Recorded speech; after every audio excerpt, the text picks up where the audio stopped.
anaitwa Rich Voice. Bwana Rich Voice, mambo vipi? Kama kawa bro. Mambo anasemaje? Au nyama. Bwana kuna umepoa kinyamwezi kabisa mzee. Babu. Bwana nataka tuambie kwamba umedrip kwa shilingi ngapi kuanzia chini katikati mpaka juu. Bwana umewaka sana. Hebu tuambie umedrip kwa shilingi ngapi mzee? Yaani hapa nilivyovaa hivi. Ndio. Ni gharama kubwa sana. Okay, mtuambie hapo mguuni uongozi imesemelia shilingi ngapi baba? Hii inajulikana hii.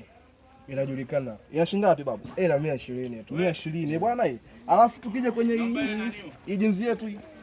Kwenye jeans imetembea kama 60 hivi. 60. Bei ya kawaida tu hii. Bwana, alafu tukija kwenye cheni zetu hizi mzee. Imebeba kama 45. 45.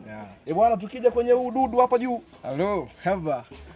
Imesimama kama 25 hii. 25. Babu, nyama. Bwana, nyama glass hii bei gani mzee? Hapa nimebeba 20. Ngoja nivue kabisa uicheke. Hii brand gani babu? Ni brand, yani hiyo brand sasa imetoka kule mambele hivi. Hii brand babu. Imesimamia 20. 20 tu. Ikikidonda shilingi ngapi babu? Inaeleweka. Si 10 dasi babu. 10 dasi. Halo. Kwa hiyo chap chap hapa imeondoka kama 300 imeharibika hapa mzee. 500 bwana. Oya bwana, tulikuwa na Rich Voice Mnyamwezi sana, amedrip kiaina hapo. Bwana mama kapendeza sana. Mpeni maua yake.